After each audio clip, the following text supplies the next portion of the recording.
Hi everyone, thank you so much for joining me for KineoTotara Office Hours. Today we're going to be talking about Totara version 9 blocks. There's a couple of new ones that I want to point out and tell you a little bit about today, actually one old one that has just a little bit of new functionality. So that's where we're going today. My name is Taylor Craig. I'm a platforms consultant here at Kineo. I work alongside all of our solution architects. I work with our clients to make sure you guys are trained on any customizations, as well as the core Totara product. So that is my role here at Kineo. What we do in office hours, for those of you who may not know, is I get up here and jabber on for about 15-20 minutes about a particular topic of interest inside of the Totara system. If you have something that you think is interesting or something that you want to talk about, feel free to let me know. You can email me at taylor.craig@kineo.com, and we will make your topic a topic of office hours, and we'll definitely go over that and discuss that with the group. So if you have any ideas, feel free to pass them my way. I would be more than happy to add those to the list. But basically what we do is we do this 15-minute feature presentation. We post that out on YouTube. It's public. We make it available for anybody who needs to see that. However, we do have the rest of the time is 45 minutes client-only time. So you can bring me any type of questions. You can bring me questions that you're having with your particular LMS. Perfectly fine to bring those to office hours. You can also ask me any just kind of general questions. If I can't answer it, I bet I know somebody who can, and we'll make sure that you're taken care of. Okay? All right, so let's talk a little bit about some of the new blocks that are available in Totara 9. Now this is the newest version of Totara 9, so if you're a current client, you're probably not on Totara 9 unless you're currently going through implementation. We do have one or two clients who are brand new to Kineo, and they are kicking off the Totara 9 expedition with us. So you will have the opportunity to upgrade to Totara 9. If that's something that you're interested in doing, feel free to contact your account representative. We'll work with you on the best time to do that, how to do that, all of that good stuff. So the two blocks that are brand new that I think are really cool, and I think Tammy may have touched on these a little bit when she kind of gave a really broad overview of Totara 9, but we're going to actually kind of take a look and actually explore these blocks. There's a new block called Current Learning. It's really cool. It's a slick little block. Allows you to see your learning at a glance. Really obvious which is a program, which is a course. Really nice features there to that. There's also a last access course block, which is really cool. So it just kind of lets you know exactly where you left off. Allows you just to jump right back into that same course that you were working in. So you don't have to dig and fish for it. And you can place these blocks anywhere. That's the beauty of a block, right? You can put it on the front page. You can put it on a dashboard. You can put it just about anywhere. And I also want to point out, guys, there's a block that's actually an old block. You probably have access to it depending on your version. I think the course overview block, that particular block came out, I want to say somewhere around like 2.6, 2.7. So it's been around for a while, but it was only available on the My Learning page. So if you did a /my in your URL at the end of your URL, then you would probably see that course overview block. But you couldn't really move it around, couldn't really do a whole lot with it. Now you can put it just about anywhere, which is nice because it's actually a pretty valuable block, especially if you utilize forums pretty heavily. It'll come in pretty nice and handy for you.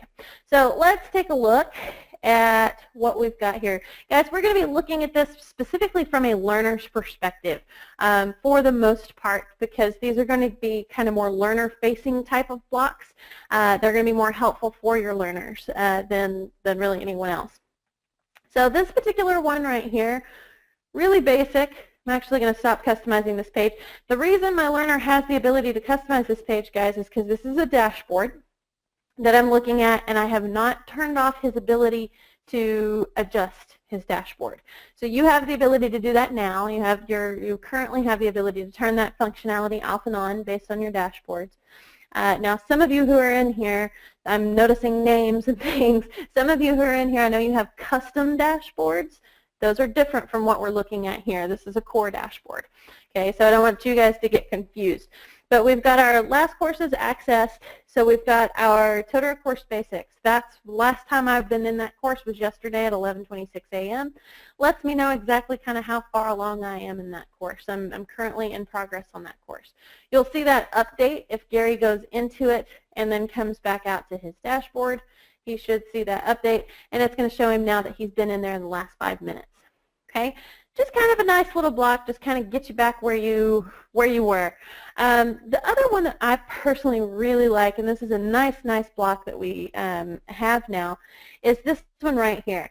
This is a current learning block, and this particular block makes it really obvious what is a program and what is a course. So in this case, Gary doesn't really have any specific courses available to him at this point, but he's got a bunch of programs. He's got 2 programs. You'll see that in both of those programs, he has currently completed the first course set for both of those. He can launch directly from this particular screen, so he can get into those courses. So he can go ahead and launch into those courses. It's going to show him where he is in those courses, if he's started, if he's not yet started, or if he's in progress. If there is a due date on a program, so this is probably one of the coolest parts of this particular one. You're going to notice that this one is due on February 22nd. So it's purple and everything's hunky-dory and he's got plenty of time, right? Now this one though, this one's due tomorrow. Okay, and so what this is showing him, it's kind of flagged it and it's made it red for him. So it's kind of just drawing the eye so that he is able to see that. Now, if you allow your learners to customize their dashboard, which you may or may not do, you may not have a need to do that, but if you do allow them, then they're going to have the ability to configure these blocks a little bit for themselves. So if we go in here and go to Configure Current Learning Block, I just want to show you kind of what happens with the configurations with this. Now this is something that you could configure for them and then put it on the dashboard and then lock down that dashboard and they don't have access to do anything to it, and it's exactly how you set it, and that's fine. But in this case, Gary can. And so item due warning period. Basically what this is going to do, it's going to let him know in 30 days, hey dude, you've got something due. And then it's going to give them an alert a week before. So that's why I'm seeing that in red. Okay, so which is really nice that he has that ability and he sees that functionality there. Okay, that's really all the configuration there is with these 2 blocks. If he just had courses, he would see those courses listed out individually, and instead of having like the little stacked boxes, he would just see one box. Okay, so it's just going to look a little bit different to him. But basically, it's a really nice block. Kind of lays everything out, makes things pretty obvious. He can click straight into the program itself. When he gets into the program, he is able to see exactly kind of where he's at, and it also kind of gives him a flag here as well. Now this is showing that it's due today, so I'm thinking that my time zone may be off. Well, I may have a UK time zone, so it thinks that it's later in the day than it really is. So that's more than likely why I'm getting a due today tag here, because Gary may have a late time zone set. Okay, so let's take a look at one more block. This particular block is located a little bit down here. I've got it on here. It's the course overview block, and I'm actually going to drag that up to the top so we can take a look at it. This is a block some of you may already be aware of. You may have used it in your current LMS that you've got. Like I said, it is available to your learners. One of the cool things about this block is it gives your learners, assuming you're giving them the ability to edit their dashboard, they have the ability to move things around here. So they can move the stuff around inside that block. They also see if there's new forum postings. So Gary's able to see that inside of this course there are new forum postings. He sees which forum, and so he's able to see which forum posted since which last login. Now, the reason I wanted to show you this particular block is because it is currently available to you, so you do have access to it, but you can't really put it in a bunch of different places. Whereas with this particular one, you can now put the course overview block anywhere. So you can put it on the front page, you can put it on a dashboard, you can put it just about anywhere, and it's just kind of handy for your learners. Again, assuming they have the ability to make the choice, excuse me, they can come in here and they can say how many courses they want to see. Do they want to see all of them? So if I get to a point where I have like 57 courses, which is likely, and it's possible that people can do that, but really only 2 of them are really relevant to me at this time, I can knock that list down to 2, and then I can put those top 2 at the top of the list. So that's one of the nice reasons people kind of like this block, because you can reorder the courses, whereas in other blocks you don't have that capability. Okay, so that's really all I had for you guys today. All pretty quick and in a nutshell, but those are some new blocks to look forward to and to be aware of inside of the system, as well as one old block that has a little bit of new functionality. I'm going to go ahead and turn the floor back over to you guys and let me know if you have any questions. Feel free to type in the box. We have quite a few people today, so I'm not going to just turn on mics unless you need one. But if you do need a microphone, I will gladly turn on your mic.